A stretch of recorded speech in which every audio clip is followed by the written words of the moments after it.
Fala pessoal, tudo bom? Bem-vindos à aula 7 do nosso curso de cálculo. Na aula de hoje a gente vai continuar investigando a estrutura da reta real e antes de a gente passar para o primeiro resultado importante da aula, que é o lema de Borel e Lebesgue, a gente precisa definir uma cobertura. Então a definição é a seguinte. Vamos pensar que a gente tenha um subconjunto dos reais, que a gente vai denominar por B, e um conjunto composto de diversos intervalos abertos, a n, bn. A gente vai denotar cada um desses intervalos por D maiúsculo índice n, que n um índice natural, por exemplo. E de tal modo que B esteja contido na união de cada um desses intervalos abertos dn. Então, a união com n de 1 até infinito de dn. Nessa situação, a gente vai dizer que D é uma cobertura do conjunto B. Então vamos ver se a gente consegue decifrar o que essa definição está dizendo com alguns exemplos aqui na reta real. Então a gente tem a nossa reta e a gente pode pensar num subconjunto B, pensar de maneira mais geral possível, que ele vai ser um subconjunto qualquer dos reais. Então ele pode ter uma parte do intervalo, pode ser aberto, pode ser fechado, ele pode além disso ter um ponto avulso, ele pode ter um outro intervalo, pode ser tudo disjunto, e vamos dizer que tudo aqui que está representado em azul é esse meu subconjunto B. Então a ideia é um sistema de intervalos que, quando unido, englobe todos os pontos de B, é a minha cobertura.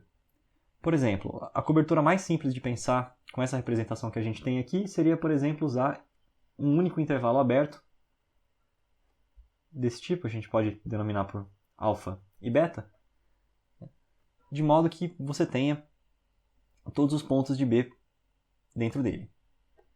Você poderia também pensar numa outra cobertura que tenha, por exemplo, esse aqui seja o D1, primeiro intervalo, e que a segunda cobertura, aliás, o segundo elemento da cobertura seja esse aqui, por exemplo. Então você vê que não há necessidade de, com um único intervalo, você englobar todos os pontos de B. A única coisa importante é que a união de todos esses intervalos englobe o subconjunto B completamente.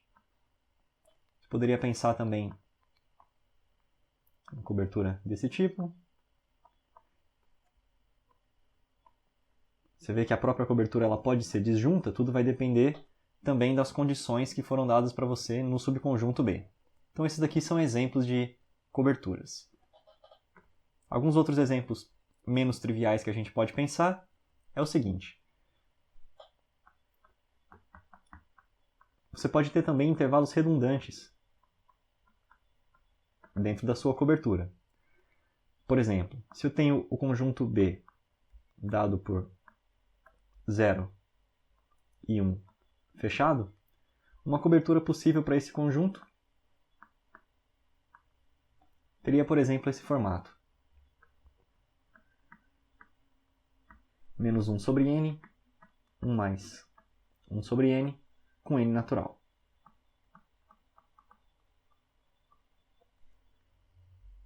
Pausa o vídeo por um minuto e tenta se convencer de que esse conjunto D dado realmente vai constituir uma cobertura para o nosso subconjunto B.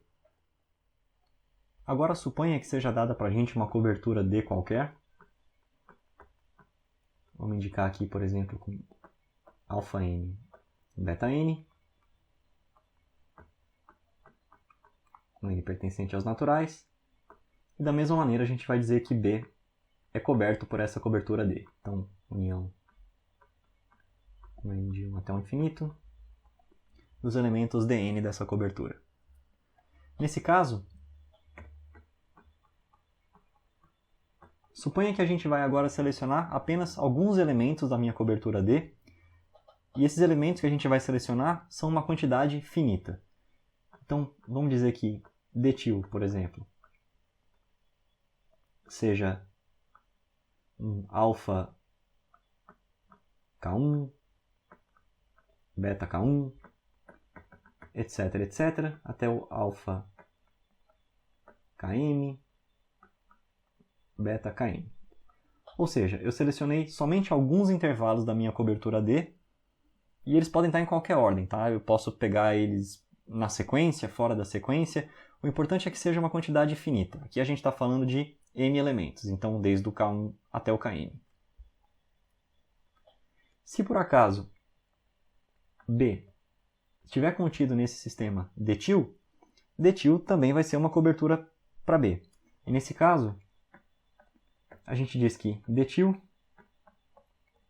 é uma subcobertura finita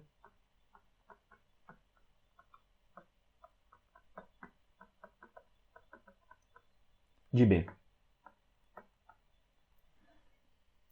Então toda subcobertura também é uma cobertura, mas aqui a gente define especificamente como subcobertura porque a gente está extraindo esses elementos de uma outra cobertura inicial, que pode ser infinita ou finita, tanto faz.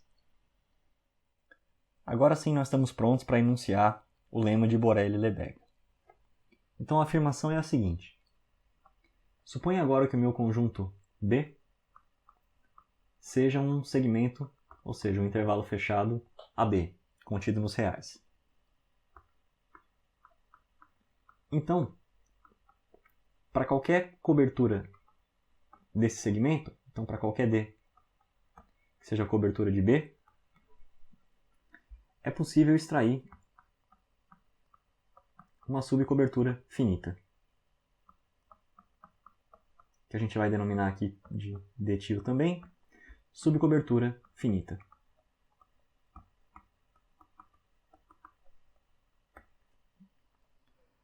Então, qual que é a ideia para demonstrar esse lema? A gente vai usar alguns resultados da aula passada. Se você perdeu, eu vou deixar no card a descrição para você consultar, mas que tem a ver com o nosso sistema de segmentos alinhados. Então, primeiro vamos fazer a ilustração geométrica de qual é a intuição por trás dessa demonstração e depois a gente escreve formalmente. A ideia é a seguinte. A gente vai pegar o nosso segmento na reta real AB e, dado uma cobertura D qualquer, a gente vai assumir, por contradição, que ele não assume uma subcobertura finita. Ou seja, que não é possível extrair de D uma subcobertura que tem um número finito de intervalos. Se isso for verdade, significa que o problema está acontecendo em uma das metades desse segmento. Pode ser a metade da esquerda, pode ser a metade da direita, pode ser as duas. Mas a ideia é que, em pelo menos uma das metades, eu também vou ter essa mesma propriedade. Ou a metade da esquerda não assume subcobertura finita, ou a metade da direita não assume subcobertura finita. Ou as duas.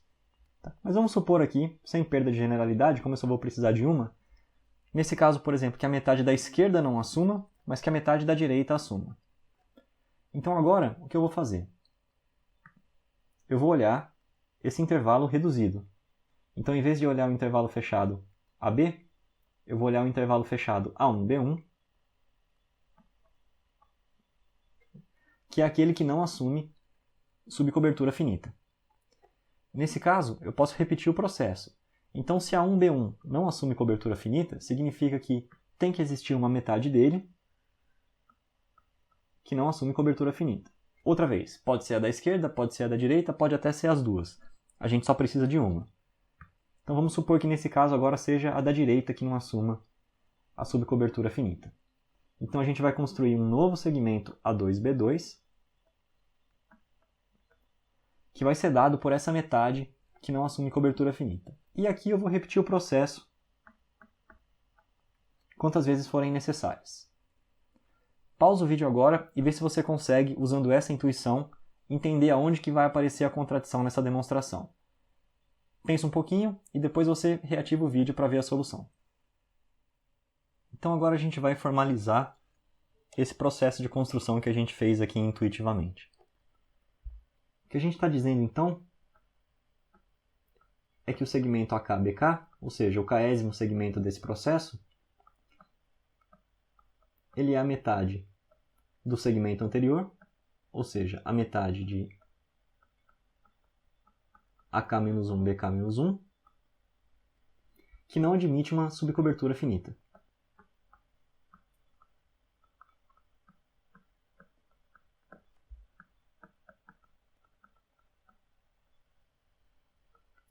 Como a gente viu, pode ser que até as duas metades não assumam cobertura finita. Então a gente está escolhendo uma delas para continuar o processo de construção. Além do mais,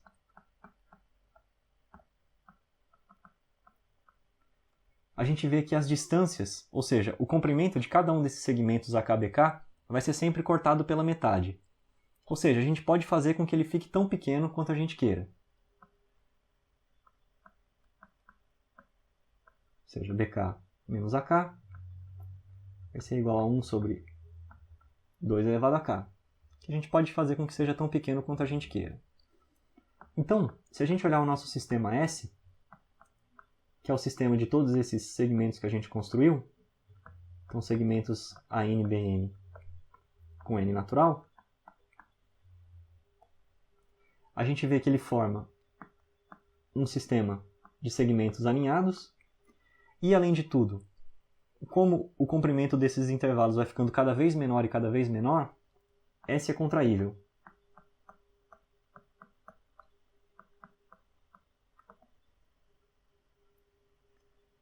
Então, se a gente aplicar agora o lema dos segmentos alinhados, a gente chega à conclusão de que existe um C real. Nesse caso, como S é contraível, existe na verdade um único C, apesar de que a unicidade não vai ser necessária nessa demonstração. Mas existe um C real, tal que esse elemento C ele é comum a todos os segmentos ANBN, para qualquer N natural. E agora, chegando nesse ponto, você consegue continuar até a parte da contradição? Pausa o vídeo, tenta fazer a sua solução e depois você volta para conferir a resposta. Então, continuando a demonstração, eu separei aqui na primeira figura o processo de construção. Então a gente partiu do segmento AB e foi criando os segmentos menores, A1, B1, A2, B2, etc, etc. E pelo lema dos segmentos alinhados, a gente encontrou um elemento C, que é comum a todos esses segmentos. Na linha de baixo, eu separei então só o nosso segmento AB original, que é o meu subconjunto B, e o elemento C comum a todos. Então qual que é a ideia aqui? Considerando que D é uma cobertura de B,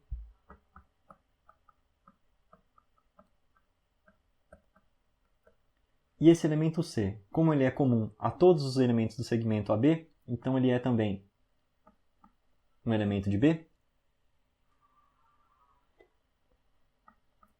a gente sabe que vai existir um intervalo em D, por exemplo, alfa, beta,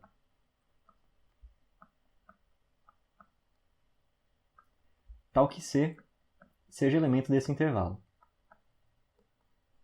Por quê? Porque se D é a cobertura, significa que pelo menos um dos intervalos de D tem que conter o ponto C. Caso contrário, significaria que B não estaria na união desses elementos alfa, beta. Então, vamos supor que a gente tenha esse elemento aqui, alfa, beta, que é o intervalo aberto que contém C. Pode ser que você tenha mais de um na cobertura, pode ser que você tenha um só, mas pelo menos um é garantido que você tem pelo fato de D ser cobertura. Agora a gente vai fazer o seguinte. A gente vai escolher o epsilon como sendo a menor distância entre C e ou alfa ou beta.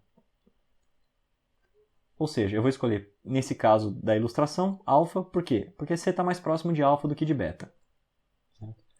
Então a gente vai tomar epsilon como sendo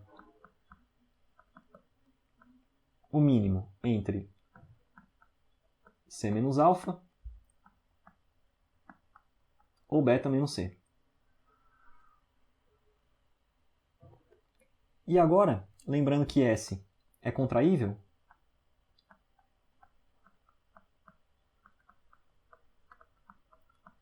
Isso significa que para qualquer epsilon maior do que zero,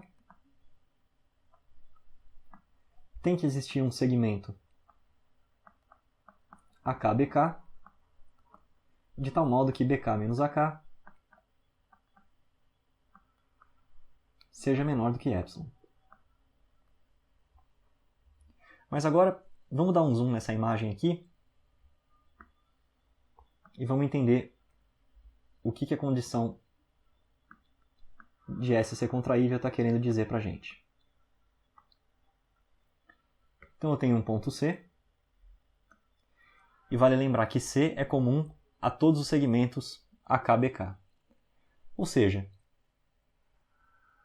nesse caso, existe um segmento AK-BK que tem comprimento menor do que epsilon. Se o comprimento dele é menor do que epsilon, mesmo que C seja o ponto mais à direita desse segmento, eu ainda vou estar dentro do intervalo alfa-beta, porque se essa distância aqui é menor do que epsilon, e a distância de C até alfa, no nosso caso, era epsilon, significa que o meu segmento AK-BK ele está inteiramente contido no intervalo alfa-beta. Ou seja, AK-BK está contido no intervalo aberto alfa-beta. Ou seja, se AK-BK está contido em alfa-beta, significa que alfa-beta é uma subcobertura finita para AK-BK, em particular uma subcobertura que tem um único elemento. Então, se a gente pensar num conjunto com um único elemento alfa-beta,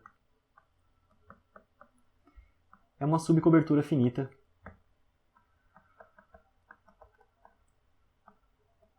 de AK-BK. Agora, vale lembrar que, pelo nosso método de construção, AK-BK era a metade do segmento anterior que não admitia subcobertura finita. E é justamente aqui que aparece a contradição. Por um caminho, que é o caminho da construção, AK-BK não admite cobertura finita. Por outro lado, pelo fato de S ser contraível, AK-BK assume sim uma cobertura finita. E essa contradição completa a demonstração do teorema. Entrando agora nos primeiros tópicos de topologia da reta, a gente vai precisar de algumas definições preliminares. A primeira definição que a gente vai usar é a vizinhança de um ponto. Então, suponha que seja dado para a gente um intervalo alfa e beta qualquer,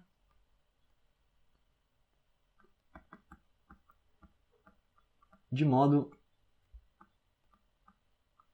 que esse intervalo contenha um ponto x0 real. Então, x0 pertence a alfa-beta. Então, nesse caso, a gente vai dizer que alfa-beta é uma vizinhança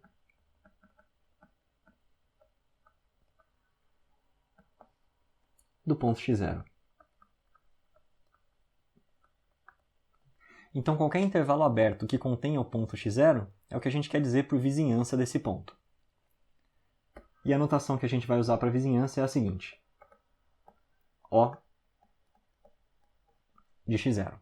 Tá? Então, isso quer dizer algum intervalo aberto que contenha o ponto x0. Se a gente pensar na reta real, e o ponto x0 aqui, uma outra maneira de definir a vizinhança seria pensar da seguinte maneira. Então eu tenho um intervalo aberto alfa-beta aqui, e o que eu posso fazer é dar uma determinada distância para a esquerda, que eu vou chamar de Δ1, e uma outra distância para a direita, que eu vou chamar de Δ2. Então, de maneira equivalente, você pode pensar numa vizinhança genérica do ponto x0 como sendo o intervalo x0 menos Δ1, x0 mais Δ2, intervalo sempre aberto, para quaisquer valores positivos de Δ1 e Δ2. Além disso, existe uma outra definição especial de vizinhança, que é o que a gente vai chamar de vizinhança perfurada.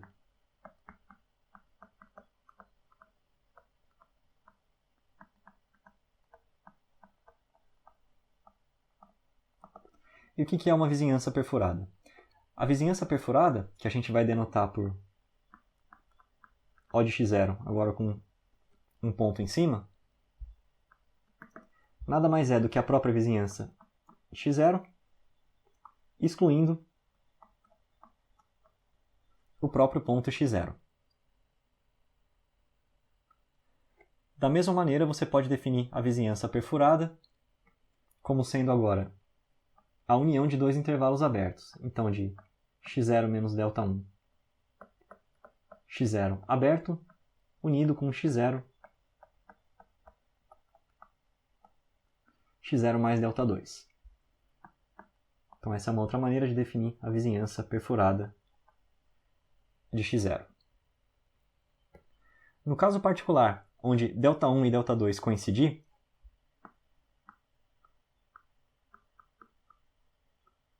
tanto para o caso da vizinhança convencional quanto para o caso da vizinhança perfurada, a gente vai denotar OΔ de x0 ou OΔ de x0 ponto, no caso da vizinhança perfurada. Nesse caso, a gente vai dizer que ΔI é o raio da vizinhança e que x0 é o centro. Agora a gente vai definir, então, o primeiro ponto notável de um subconjunto dos reais. Então, seja A o nosso subconjunto, qualquer subconjunto, pode ser aberto, fechado, limitado, ilimitado, finito, infinito, não faz diferença. A gente vai dizer, então, que A é ponto limite do conjunto Azão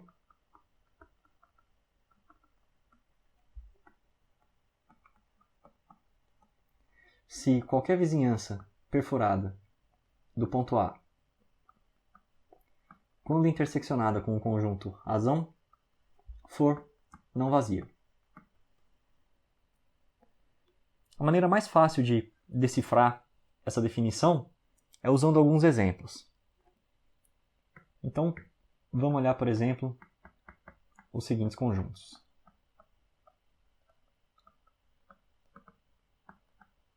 No exemplo 1, vamos supor que o nosso conjunto A seja um intervalo aberto 0, 1.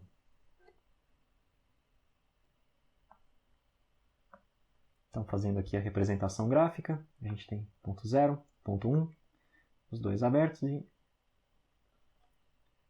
o meu subconjunto A. O que acontece com algum ponto que esteja dentro desse intervalo aberto? Então, vamos supor que agora o nosso elemento A está aqui dentro. Então, qualquer vizinhança perfurada desse ponto, ou seja, qualquer vizinhança que exclua o ponto A, vai ter pelo menos um ponto em comum com o meu conjunto A maiúsculo. Certo? Perceba que nesse caso aqui, se eu pegar, por exemplo, esse ponto vai ser um ponto em comum entre a minha vizinhança perfurada e o meu conjunto A maiúsculo. Ou seja, para esse exemplo específico, qualquer A que esteja entre 0 e 1 é ponto limite do meu conjunto A.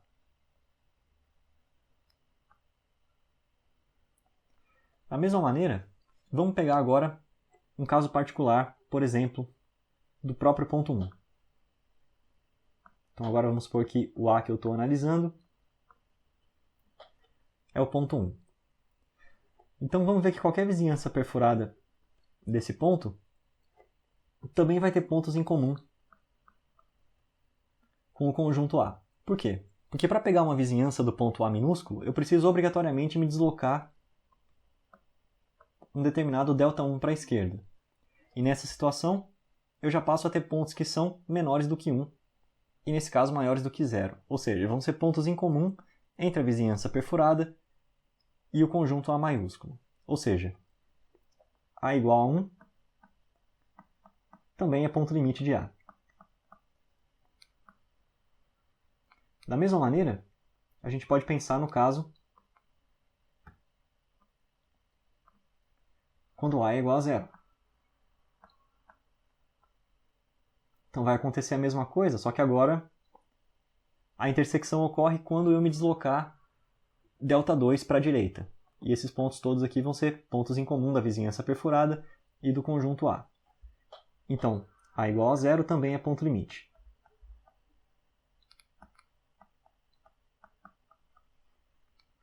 O que acontece agora se eu escolher um ponto diferente de 0 e 1 fechado? Por exemplo, o ponto meio aqui. Ou melhor, menos meio. Vamos supor que esse seja o meu ponto A. Agora, dependendo do tamanho da vizinhança que eu pegar, eu posso ter intersecção com o conjunto A maiúsculo, ou eu posso não ter intersecção. Claro que se eu escolher uma vizinhança grande o suficiente, eu ainda vou ter alguns pontos em comum. Porém, se eu escolher uma vizinhança pequena, a intersecção dessa vizinhança perfurada com o conjunto A é vazia. Ou seja, aqui fica bem claro da ilustração que a área destacada em amarelo e a área destacada em azul não tem pontos em comum. Nesse caso, então, como pela nossa definição, para toda vizinhança eu preciso ter intersecção não vazia, eu encontrei uma vizinhança onde a intersecção é vazia, significa que nesse caso menos meio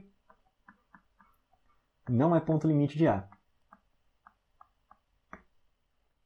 Vamos introduzir agora uma notação especial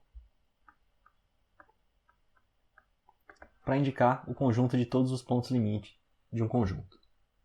Então, se A era o nosso subconjunto dos reais, a gente vai dizer que a' é o conjunto de todos os pontos limite de A.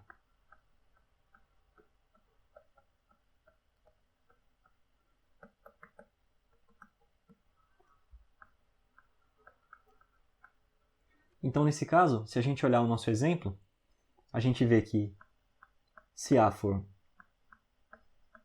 o intervalo aberto 0, 1, o conjunto de todos os pontos limite de A vai ser agora o intervalo fechado 0 e 1.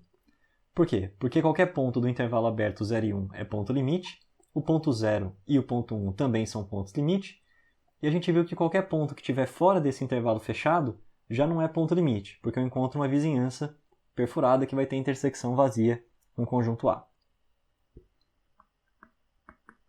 Ficam agora, então, 3 exercícios para você que está assistindo. O primeiro deles é provar que se A é o próprio conjunto dos reais, então o conjunto dos pontos limite de A também coincide com os reais. No segundo exemplo,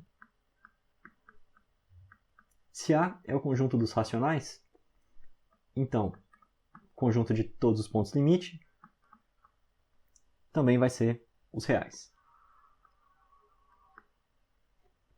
Se A é o conjunto dos naturais, então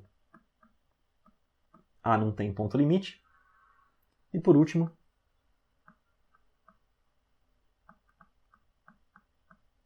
se A é o conjunto dos elementos formados por 1 sobre n com n natural, o único ponto limite é o zero.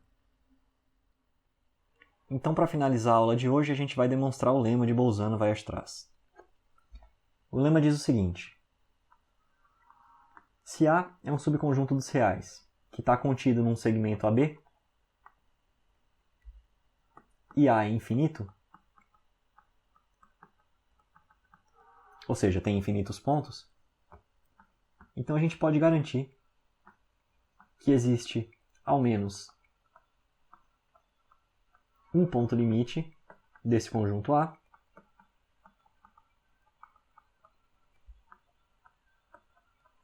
que pertence ao intervalo fechado AB. Então, pertencente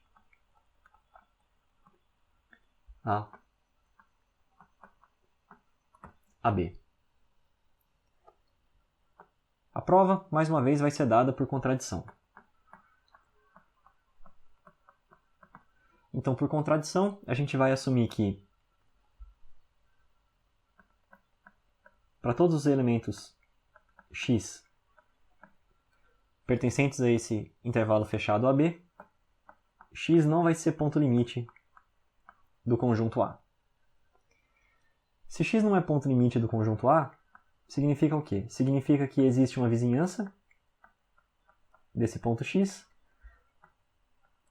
tal que a vizinhança perfurada dele, quando interseccionada com A, vai ser vazia. Isso aqui é justamente a negação da definição de vizinhança, aliás, de ponto limite. Então, nessa situação, a gente pode concluir que a vizinhança normal de x, não a perfurada, a normal, contém, no máximo,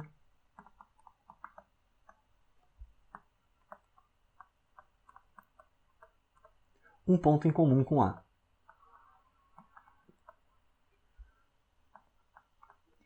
Por quê? Porque se a vizinhança perfurada tem intersecção vazia,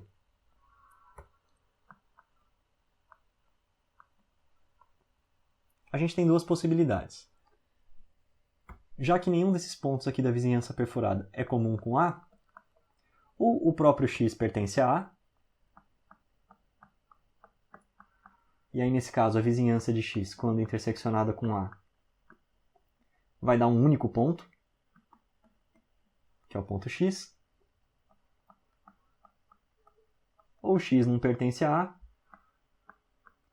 e aí não só a vizinhança perfurada como a vizinhança convencional também vai ter intersecção vazia com A. Só tem esses dois casos.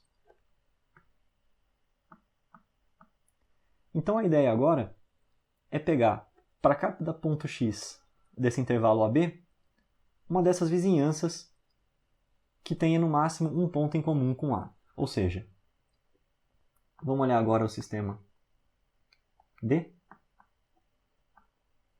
formado por essas vizinhanças de x, com x pertencente a AB.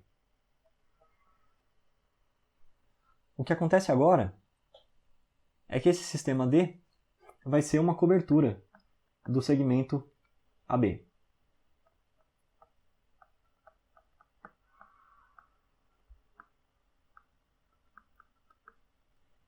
E como o meu conjunto A está contido em AB, por consequência, o sistema D também é cobertura do conjunto A. E agora, você consegue finalizar a demonstração? Pausa o vídeo, pensa numa solução e depois você volta para conferir a resposta. Então, aqui o truque é usar o lema de Borel-Lebesgue. Por quê? Porque D é uma cobertura de um segmento, AB. Então, pelo lema de Borel-Lebesgue, a gente sabe que vai existir uma subcobertura D-til finita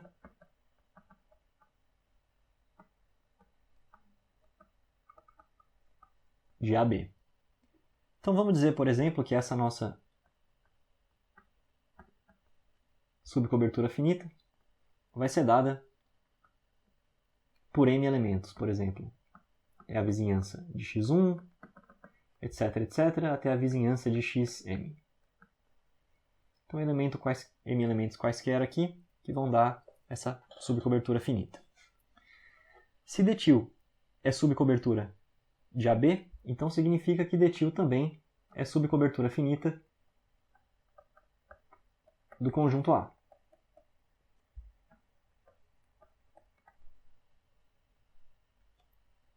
Certo? Já que A está contido em AB. Porém, vamos resgatar aquela informação que a gente tinha de que A tem no máximo um ponto em comum com cada vizinhança.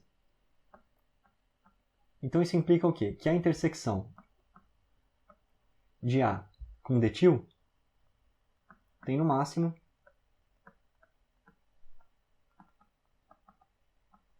m pontos, ou seja, um para cada vizinhança. Pode ser 0, pode ser 1, mas no máximo vão ter m pontos porque eu só tenho m vizinhanças. Por outro lado, como detil é subcobertura de A, então significa que A está contido em detil. Então, nesse caso, significa que a intersecção de A com detil é simplesmente o próprio conjunto A. Isso, então, faz a gente concluir que o conjunto A tem, no máximo, m pontos. Ou seja, A é finito. E aqui é onde a gente cai na contradição, porque, segundo as condições do enunciado, A era um conjunto infinito. Então isso prova para a gente que existe ao menos um ponto limite do conjunto A dentro do segmento AB. Então por hoje era isso mesmo. Se por acaso você tiver alguma crítica ou alguma dúvida, deixa um comentário. Não deixe de ativar as notificações para você receber o aviso da publicação das próximas aulas. Obrigado e até o próximo vídeo.